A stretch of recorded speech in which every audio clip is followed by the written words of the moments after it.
Hello,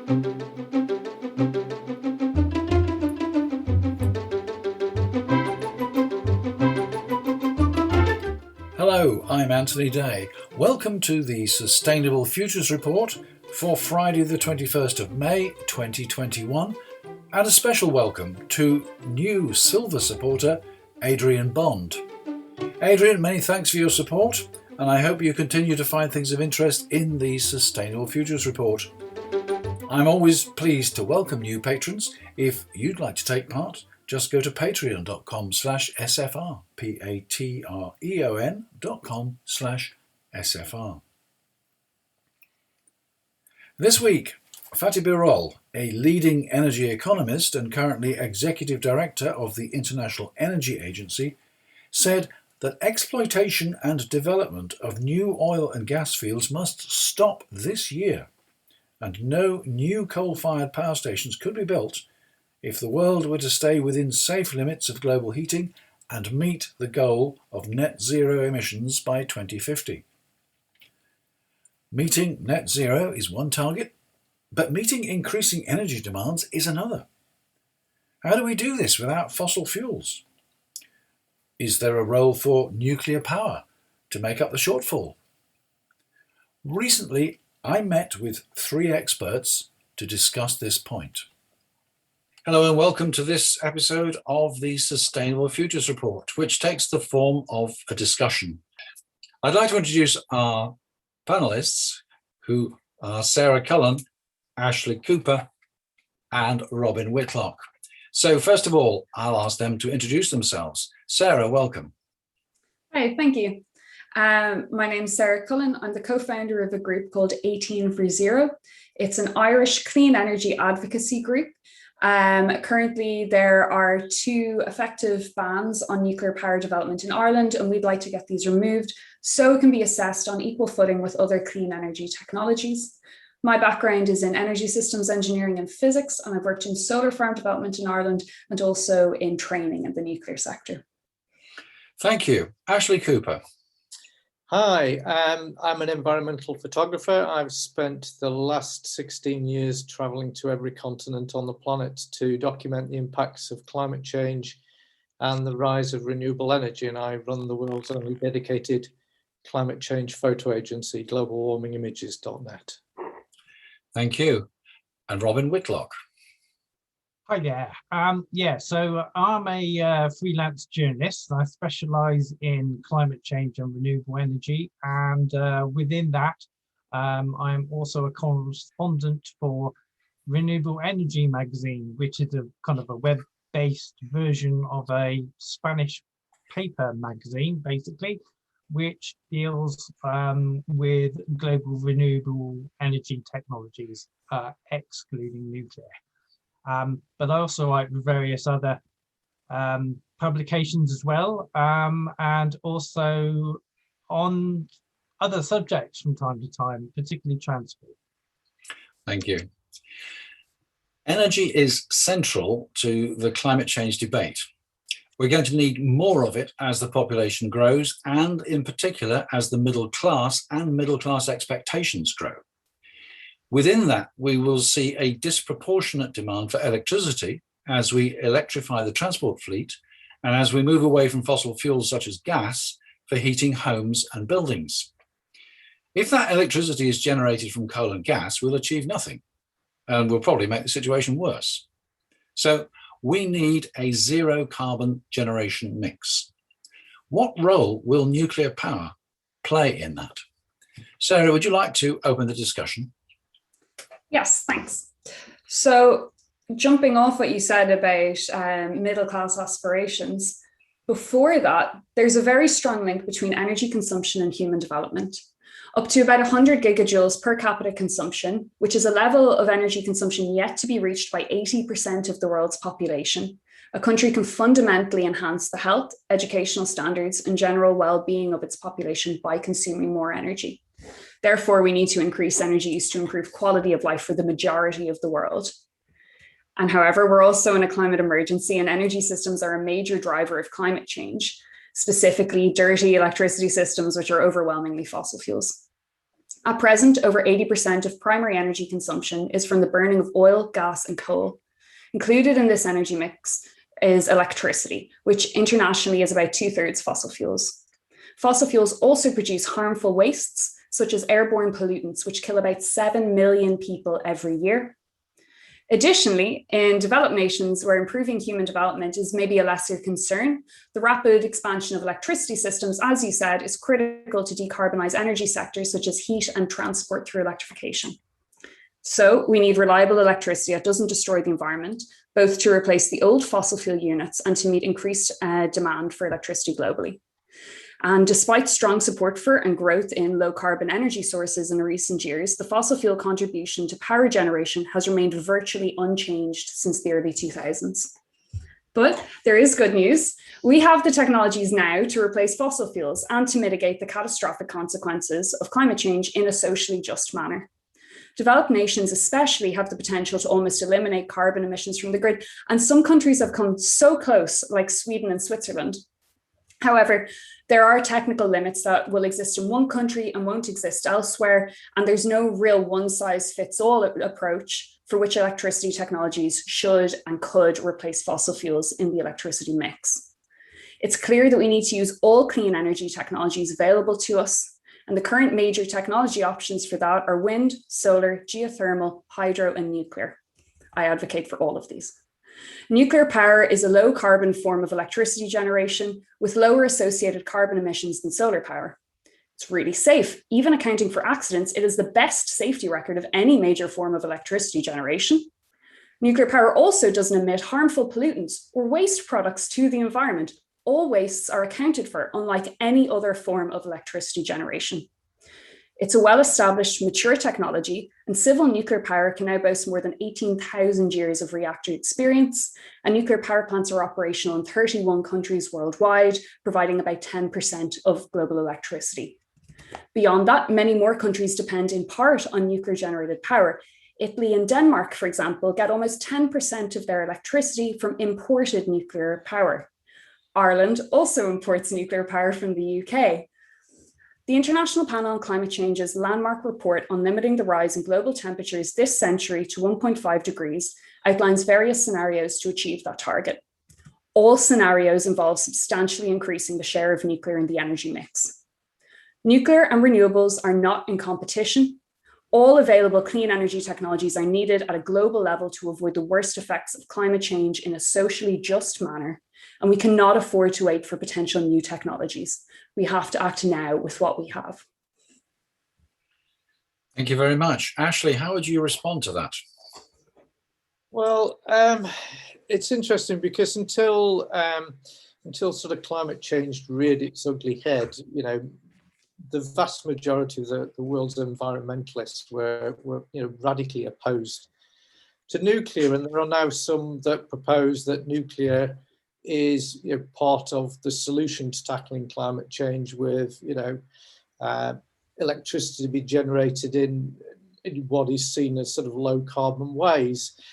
My problem with nuclear really is that, first of all, it is impossible to build new nuclear power stations in the time that we have left to tackle the climate emergency. We need to be doing something way more quicker to decarbonize our energy systems than is ever going to be possible under nuclear.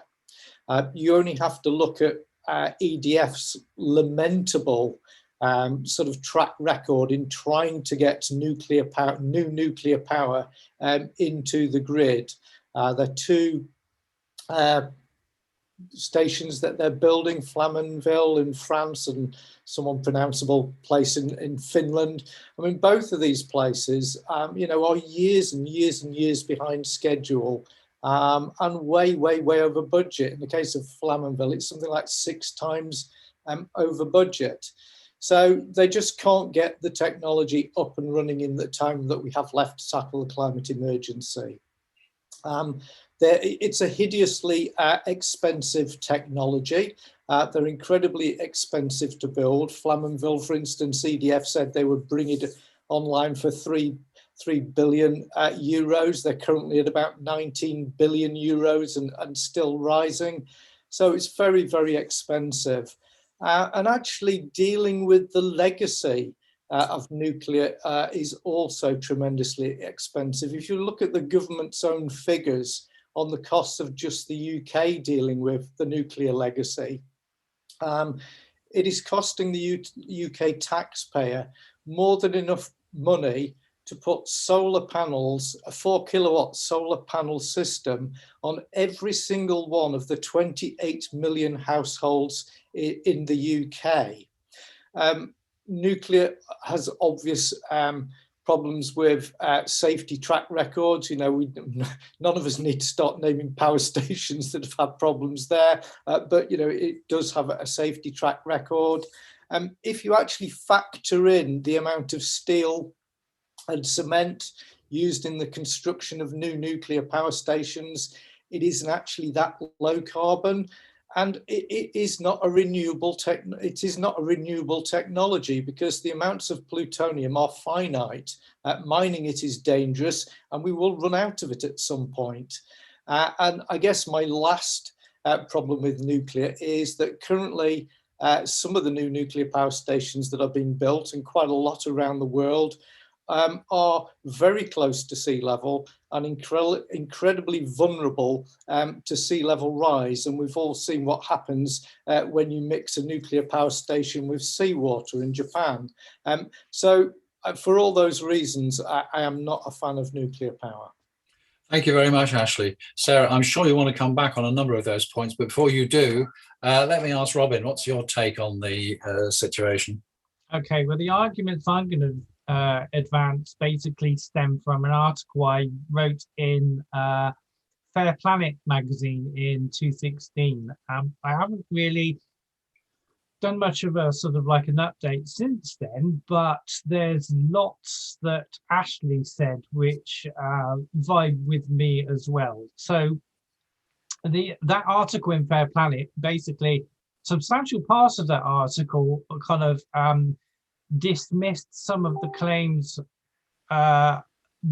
being made by nuclear supporters that things like fast breeder reactors and thorium would basically succeed where pressurized water reactors haven't really. And there's problems with both of those. Neither are fast breeders or thorium plants have been commercially successful. They're not commercially viable yet.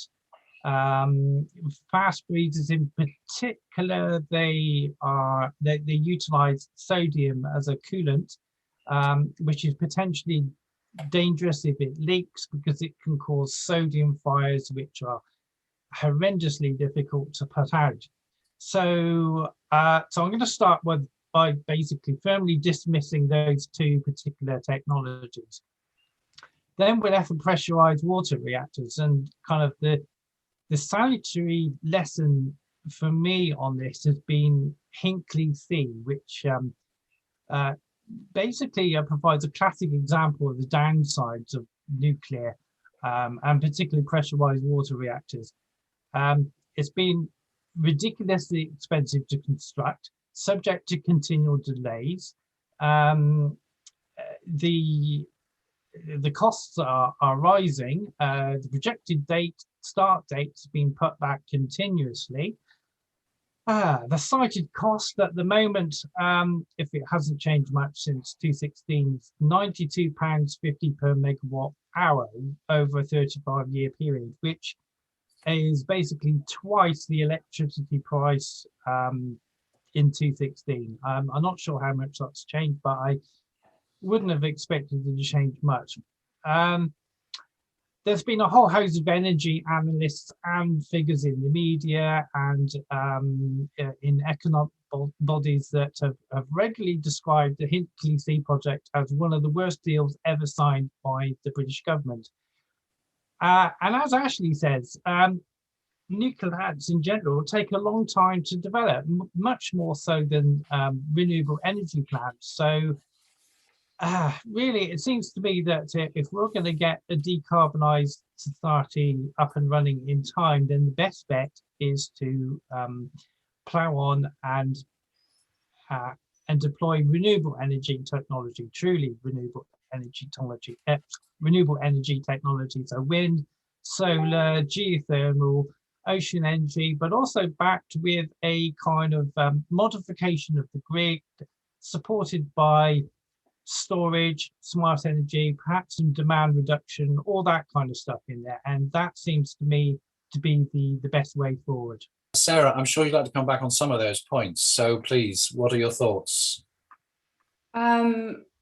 I guess, Ashley, what did you consider to be the most pressing point of, like, so we have some time, so we can discuss all of them, I imagine. What would you like to talk about?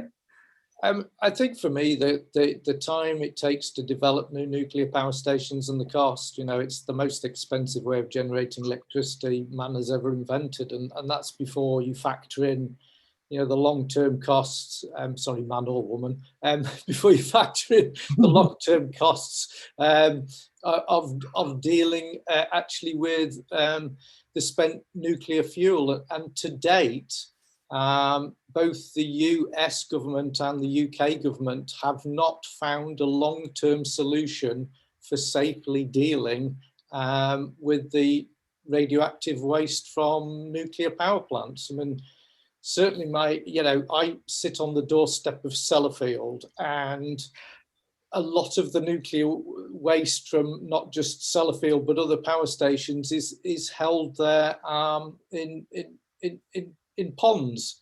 And can we just address the cost thing first? Yeah, sure. Because we can get to all of them, but sure. So first of all, obviously it's not true. It's the most expensive form of electricity. If you want to look at fusion, it takes more energy in than it puts out. So off the bat, there are plenty more. I will say, so I kind of come from a technical background, and I know that for a lot of people, when they see these kind of price comparisons, they take it as this technical or specific way of looking at costs. What usually you see, and Robin, you referred to some prices when you were talking as well, that's a thing called the levelized cost of electricity. And what it does is it takes all the costs associated with generating a unit of electricity, and then divides it, or by producing how much electricity the plant's going to put out, and then divides it by how much electricity the plant does put out, and then you find the cost per unit of electricity. And you can use that as a way to kind of compare different forms of electricity generation. This isn't how plants actually do get paid, and there are all sorts of different market structures for how plants get their money back. The levelized cost of electricity is kind of a political number, like a way for people outside the industry to kind of grasp the relative scales of them. And it does have a good place in policy making, definitely. Something that the levelized cost of electricity doesn't capture in most countries, and certainly not in Ireland, I don't think anywhere in Europe, is the cost of the transmission system. So you can say that nuclear costs a lot of money to build your reactor up front, but it doesn't need massive expansion to the grid in the way that renewables does. And nuclear fully accounts for these costs and fully accounts for the waste cost within what appears to be a very high levelized cost of electricity. That is all of the waste costs completely taken account of. Whereas industries like fossil fuel power generation just pump their waste into the atmosphere and don't pay for it. And where then we end up paying for that is through our healthcare and through the mortality rates and through damage to the environment. So actually, when you look at the costs of running other forms of electricity through levelized cost of electricity, you're not seeing the actual cost of running them. Whereas with nuclear, you are seeing the actual cost of running them. But that's just an explanation of the levelized cost of electricity. I mean, any infrastructure project can go overboard, and I'm not British, so I don't really follow what's happening with Hinkley Point C, but I think it's a bit of a head wreck. In Ireland, we have a project, there's a massive construction project to do with the Children's Hospital that's gone way over budget, years behind where it should be. This can happen with any infrastructure project, and it's not unique to nuclear. And in fact, there are plenty of nuclear examples that are ahead of schedule and ahead of budget. So last year, a plant in Tianwan came online in China that took 5 years to construct. And for comparison, Hinkley Point C is 2 reactors. This was 1 reactor, but similar size. So similar output to one of those reactors. So it's not that it's a different technology, and that's why.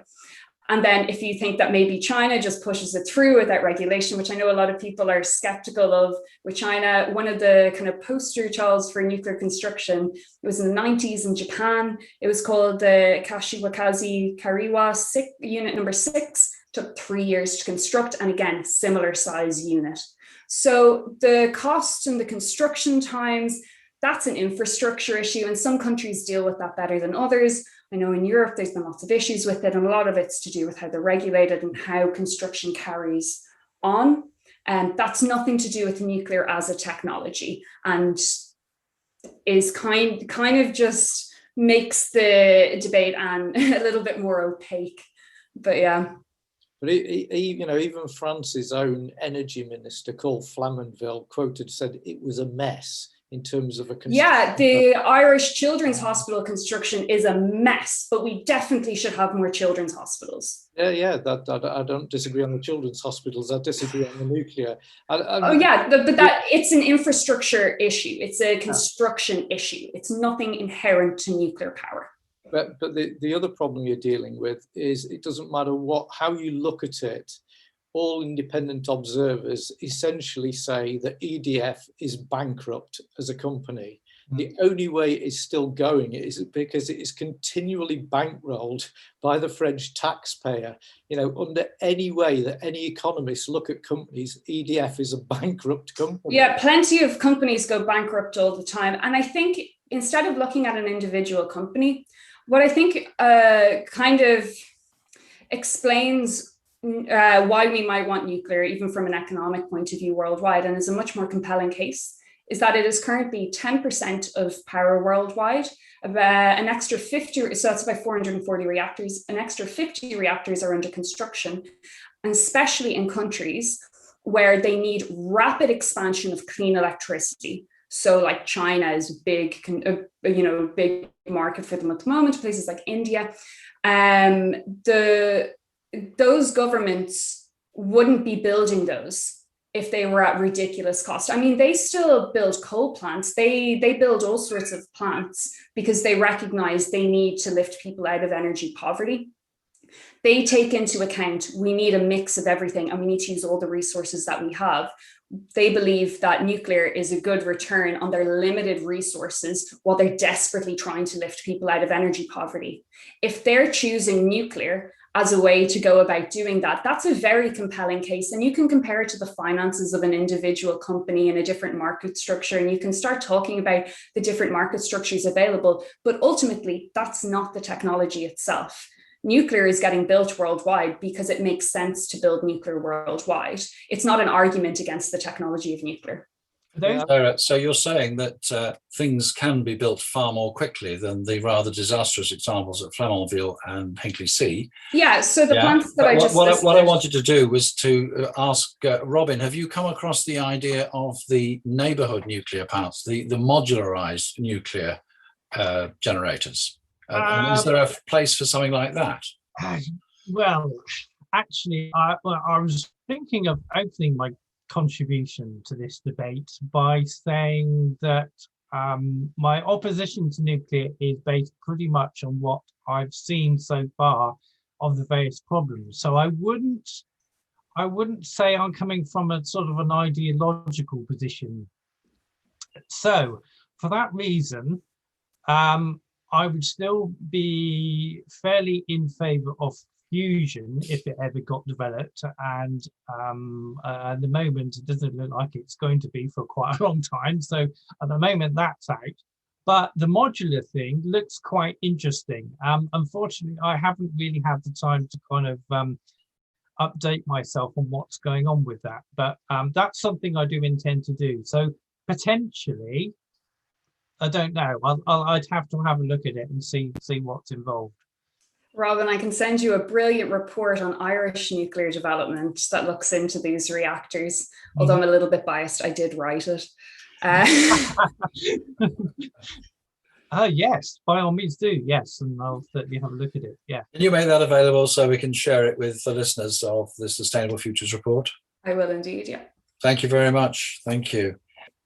Actually, clearly you have serious doubts, if not outright opposition to nuclear, but the race is on. We need to decarbonize our electricity at the same time as expanding, increasing our electricity. If we say no to nuclear, how are we going to achieve that objective? Well, certainly, people with far brighter minds than I have done the maths and have quite, come to the quite simple conclusion that, we can power certainly the whole of the UK from renewable energy. It will take a lot of investment, but then it takes, any power infrastructure is going to take investment. But we know that we can power the whole of the UK by renewable energy. The other thing I think we need to start talking about as well, that everybody just assumes that we're going to have access to limitless amounts of power, or we should have.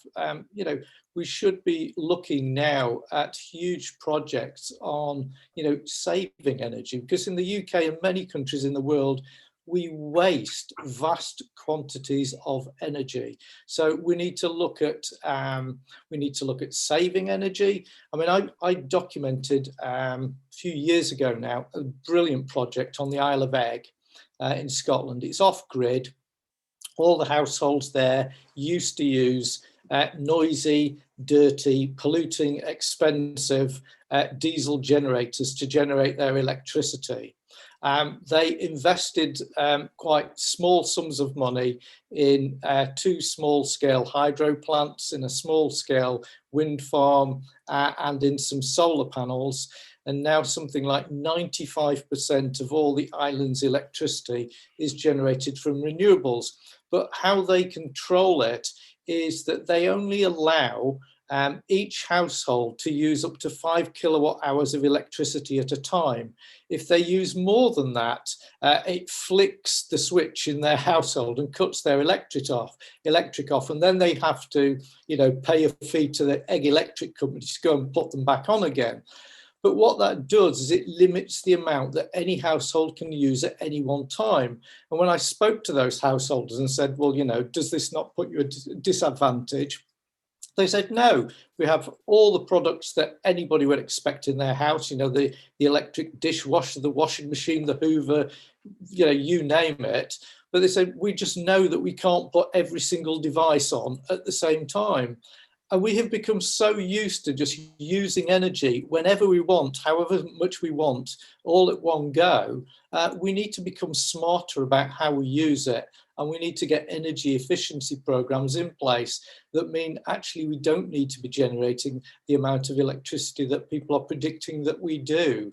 And if we have a massive investment in renewables and a massive investment in energy saving, then I truly believe that that is the way forward. And I would also argue I really wouldn't call nuclear a clean technology, because certainly mining plutonium isn't clean, and trying to deal with tens of thousands of years of radioactive waste isn't clean either.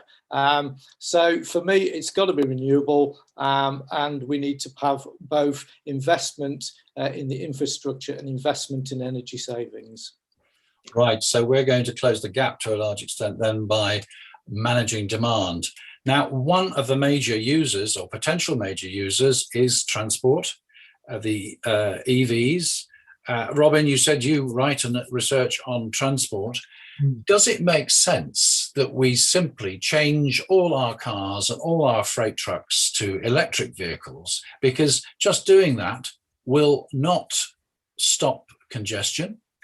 It will put tremendous strain on the infrastructure. And while you can say that EVs are clean, the answer is yes, up to a certain point, because after all, a tremendous amount of pollution, particularly particulate pollution, comes from brakes and tires, and EVs have them too.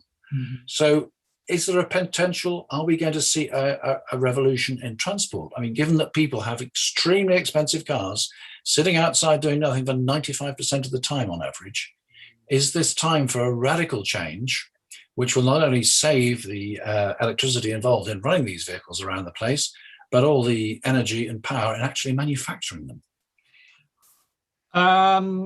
Yes, I think you're right that there's quite a few people out there who basically thinking of EVs as some kind of golden solution, and as you say, they're not going to be.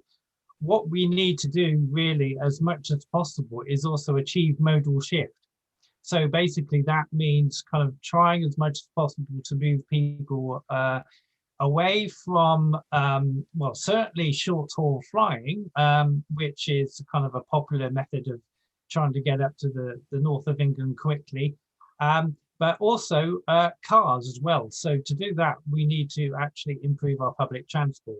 And by that, I mean both buses and coaches, and more importantly, the railways. And this is very topical at the moment because there's a lot of controversy about HS2 in particular. Right. So HS2, I'm going to basically digress and go on to that a bit because it is actually important. If we're going to have a sustainable public transport system, rail is vital in playing a part of that.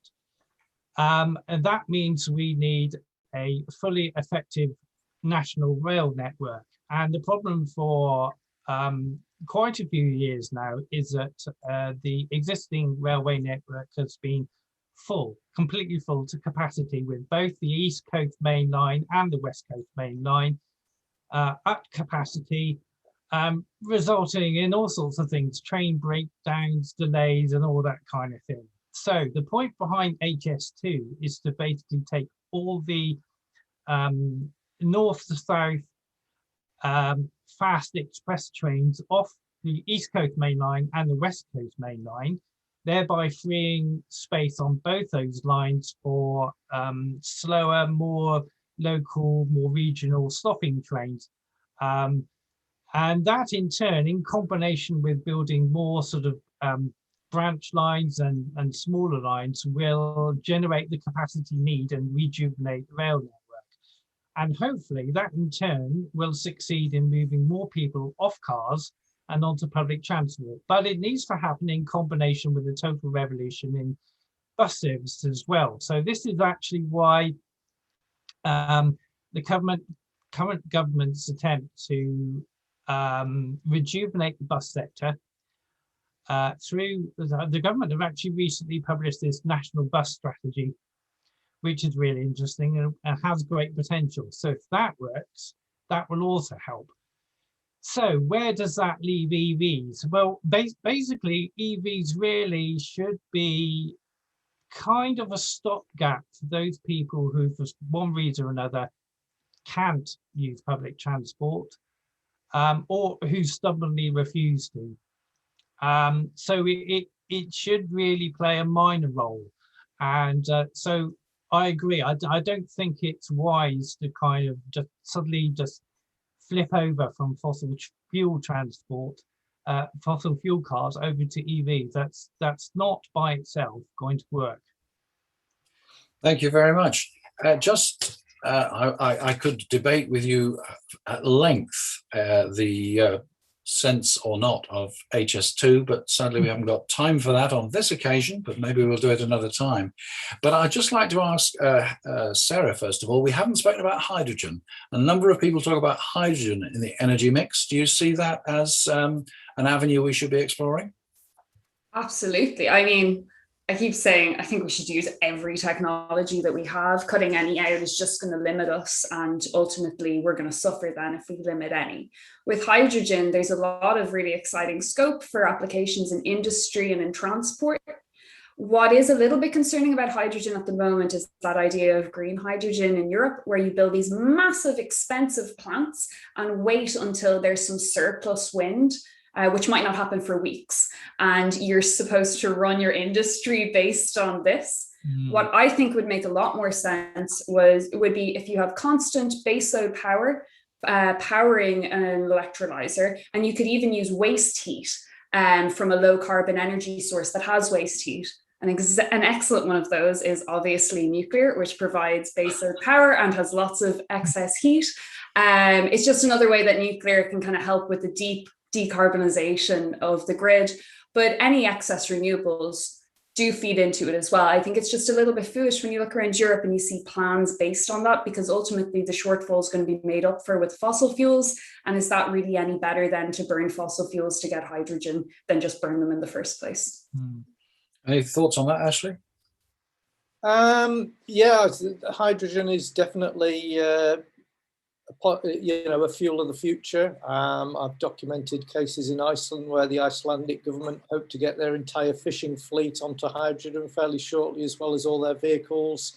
I've photographed the council vehicles in Orkney, quite a few of which now run on hydrogen, which is created from some of their renewable energy plants that they've got around the Orkney Islands. So yeah, it's definitely a fuel to be looking out for the future. And I think myself, it has more potential than trying to go down the EV road with vehicles, because you've got the problem of having to mine a lot of rare earths for batteries for EVs, as well as obviously all the electricity generation. So I think hydrogen definitely has a future.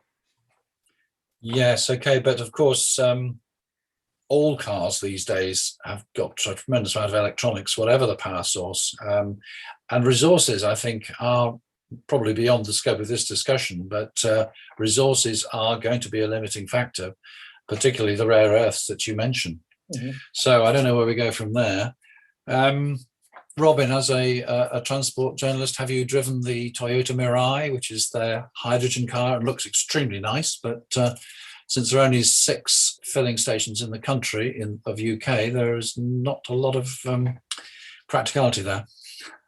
Well, actually, I haven't driven for some years. I don't drive at all. I basically use public transport and my bicycle, and that's about it. Picking up on this point about hydrogen, though, Sarah's right. Actually, if we're going to go down the hydrogen route, there needs to be green hydrogen, and that is problematic because of the cost and the effort required to basically produce it from an electrolysis. So it requires that we have enough renewable energy infrastructure in place, first of all. Probably the way forward there is to I think advance the marine energy sector, because that seems like a pretty good way of generating large amounts of unpredictable, actually, renewable energy, which can then be sort of fed into electrolyzers to produce hydrogen.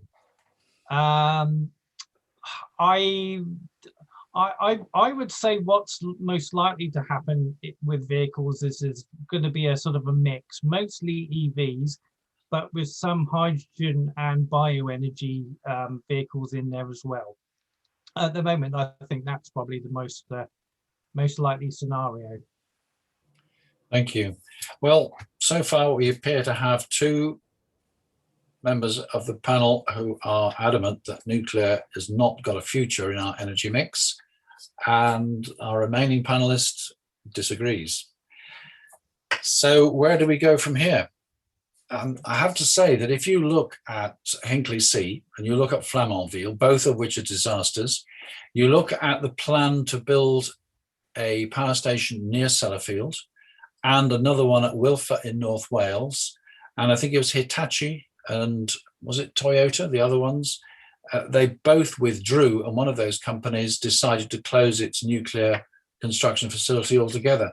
So while there may be a lot of nuclear development in China, and it may be very successful and it may be safe, the experience in Europe, I think, particularly when you look at Germany, which has banned all more nuclear or all additional nuclear power, the situation in Europe looks as though it just won't happen. But how do you see that? Well, you shouldn't use Germany as an example, because if you use them, then you're advocating for increased use of coal, which for the Sustainable Futures Report doesn't have great credentials. I can only look at it as there are 2 projects that people are discussing as being over budget, over time, where there are currently 50 reactors under construction worldwide. I just talked about China as being one there's particularly high growth there because, you know, it ties in more with my interest of lifting people out of energy poverty. But, you know, they're being deployed all over the world. And there's no technical reason why Europe can't do it either. And if we keep looking at nuclear through this very negative lens of, oh, it'll probably be too expensive, then what you see is higher cost of lending to people developing nuclear, and then companies going, you know what, it's actually not worth it, being discriminated against in terms of pricing, not receiving the subsidies that renewables are receiving, having all market indicators go against us for no good technical reason. Maybe it's better to just build fossil fuels. We need to kind of keep that in mind with the nuclear debate. We're not fighting against renewables. We're not displacing clean energy. When we put barriers in place to developing nuclear, fossil fuels get built. Yeah, Robin, yes. Can I just ask you, Sarah, what technology those other countries outside Europe are using? Are we talking about PWRs or some other technology? Some of them are PWRs. There's a reactor database. The World Nuclear Association is like the trade body for it. They have a reactor database, and you can click through and see all the ones that are being built. But which I'll send a link onto that as well. There's small amount of construction of these small modular reactors. So I know you probably have heard about the development of those in the US, I think in the next few years. In the UK, actually, I think like 2 days ago, the UK Office for Nuclear Regulation made an announcement about beginning licensing processes for the small modular reactors. So hopefully a lot of them are that currently being developed are the big traditional plants, which are needed in developing countries, especially to ramp up your electricity output. But the small modular reactors are hopefully going to get built more in future years, which serve a kind of different purpose in a way of having more flexible electricity output. Mm-hmm. Well, thank you for that. I think Ashley, sorry. Can we just look at the issue of the waste from nuclear power plants for a minute? Because the Sellafield that's just down the road from me holds a lot of the UK's sort of nuclear waste. Now most of that is held in ponds. My understanding is that biological activity in the waters of these holding ponds is not a good idea. Now, Sellafield recently invited a microbiologist to go along and look at these ponds to tell Sellafield whether there was biological activity taking place or not. Now, when the microbiologist turned up, he stood on the edge of the pond, looked in and said, yep, you got biological activity there. And the site manager at Sellafield said, oh, well, do you not need to take samples and take them back to your lab and look at them under the microscope? And he said, no. He said, why not? He said, because you've got fish swimming down there. Well, that doesn't really give me a lot of confidence that the people that are running these plants really know how to deal with this safely. And given that both the US government and the UK government still do not have a long-term plan for the safe storage of nuclear waste, I'd be really interested to, Sarah, what your view is on what should happen. You know, I think your information's quite a bit out of date there on that they don't have a long-term plan. There's a pilot facility for deep geologic repositories licensed in the US, and I think is either active or under construction. There's ones under construction in Europe. Finland and Sweden are looking at a joint venture. I visited a test facility in the Alps for deep geologic repository. It's just not true that people don't know what to do with the waste. So I think it's interesting when you talk about the waste to start thinking about what the waste is. And I think a lot of people don't really understand because we're shown these like oil drums full of like liquids strewn around the countryside. Whenever you Google nuclear waste, that's certainly what comes up. And I know a lot of people have a kind of weird image in their head of what it is. Nuclear waste, there's 3 types of nuclear waste. There's low-level nuclear waste, intermediate, and high-level.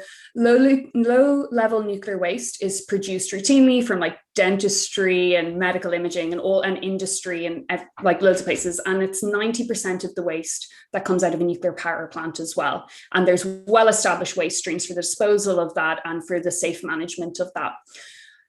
Intermediate level waste is about 7%, and it largely comes from like the demolition of nuclear plants, and it's like irradiated components and sludges. And then what most people think of as being nuclear waste is high level nuclear waste. And it's categorized as high level nuclear waste when it's producing heat kind of at a rate that really needs to be monitored and really needs to be taken care of. So this is about 3% of the total waste. And of that, about 95% can be reprocessed and recycled.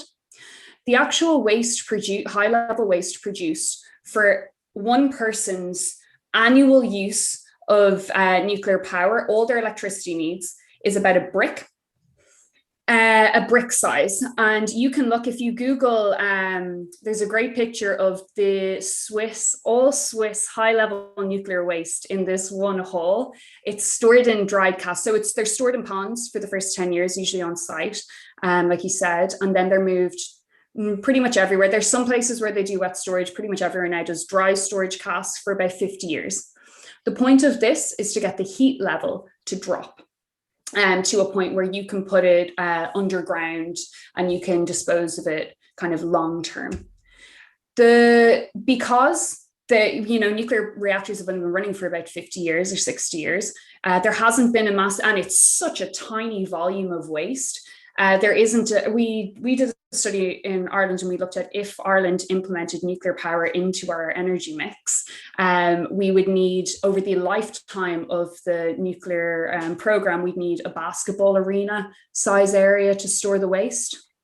So because it hasn't been an issue, there has never been any fatality or any major environmental release of nuclear waste ever, which is incredible for any energy source. If you look at environmental releases from fossil fuel plants, kill 7 million people every year, and there has never been a death from the nuclear waste. It's hard to see it as an issue at all, really. So why governments are, you'll find no proponents for the fossil fuel industry here, I don't think. So I don't think anybody's. Yeah, but the thing is, when you talk against nuclear and say it's this big issue, what it does is prevents nuclear plants from getting built. And what fills the space is fossil fuels. It's not renewables. Yeah, because they provide different services. Renewables. We can choose to put our money into renewables. This kind of comes back to an earlier point that you had of renewables at any cost. And you said some people had done some calculations and they thought that theoretically it would be possible to power the UK on renewables at a very high cost. Technically, that's not possible at the moment because if it's not sunny and it's not windy, you need massive amounts of storage to be able to provide people with electricity. There's weeks on end where it hasn't been windy across all of Europe. So it's not like you can just import the energy from somewhere else if it was entirely renewables. What you're talking about is having massive, massive amounts of infrastructure, way oversized energy or renewable energy systems for what your actual needs are to charge batteries, which batteries are incredibly bad for the environment, as you said yourself, and don't actually produce any electricity themselves, despite being massive investments. So you're looking at putting insane amounts of money into a system that's not technically feasible in the hopes of avoiding systems that are feasible and that we currently have and are safe. Renewables are great and should make up a certain share of our energy needs. But there is a point where you need dispatchable baseload generation to be able to run your grid and have a secure and stable grid.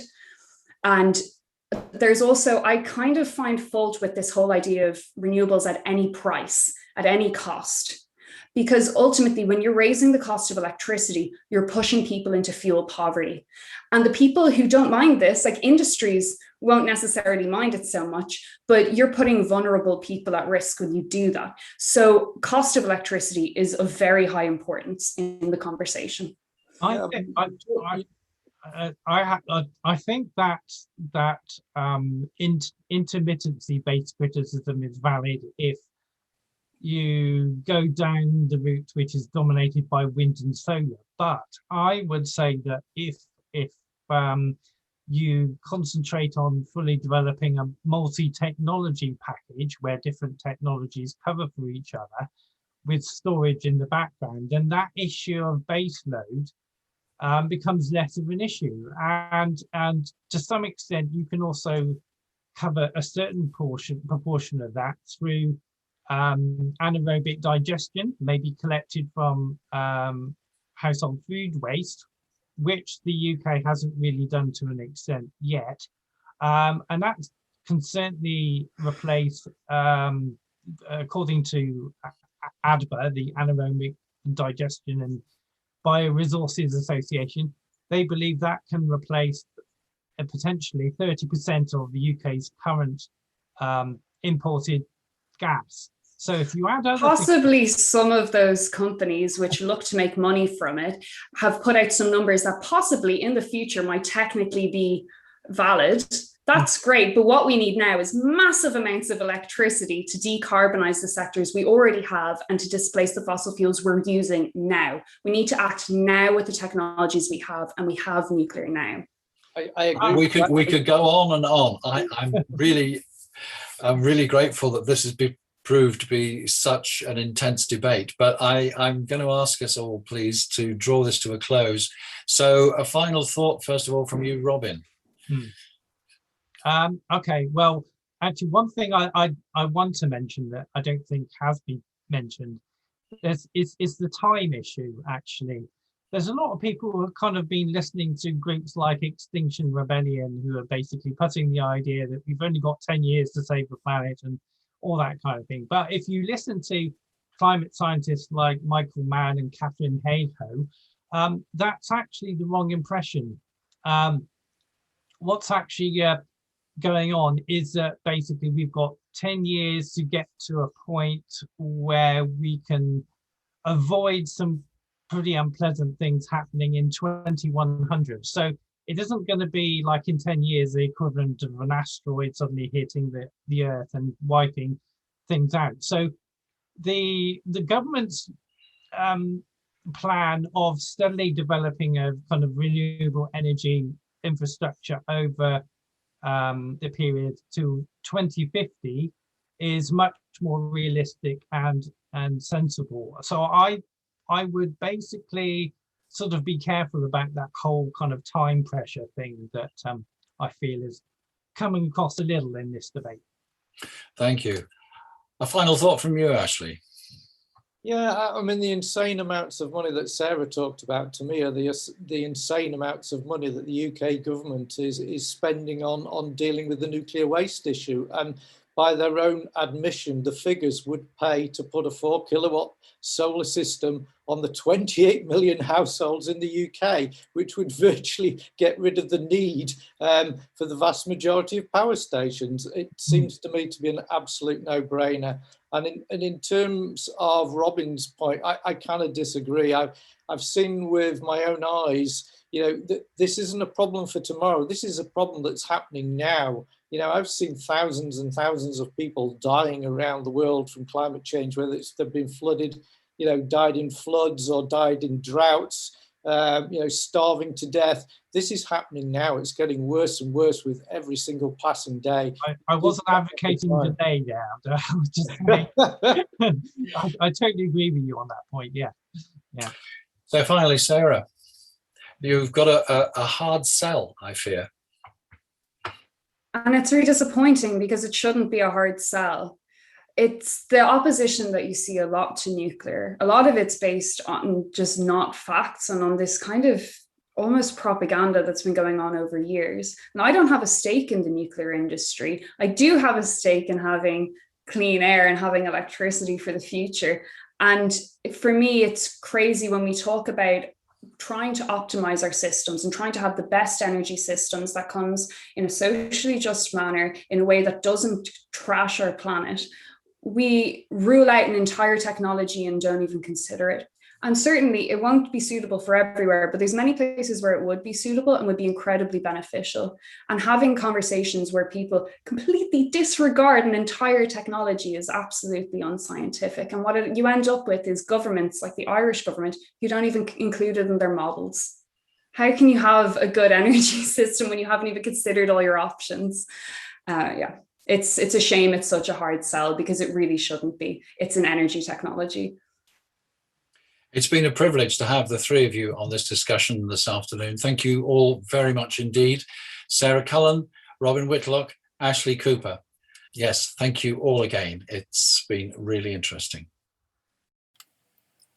Do you have any thoughts on this? You can comment on the website, on any of the podcast clients where you find the Sustainable Futures Report, or write to me direct at mail@anthony-day.com. Links to the documents mentioned during the conversation are on the website, which is www.sustainablefutures.report, and there you will also find a link to the IEA's latest report on Zero Carbon 2050. Thanks for listening to this, one of the longest episodes to date. I'll be back next week, and I hope you will.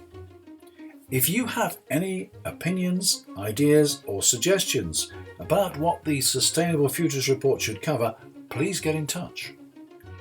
I'm Anthony Day. That was the Sustainable Futures Report. Until next time.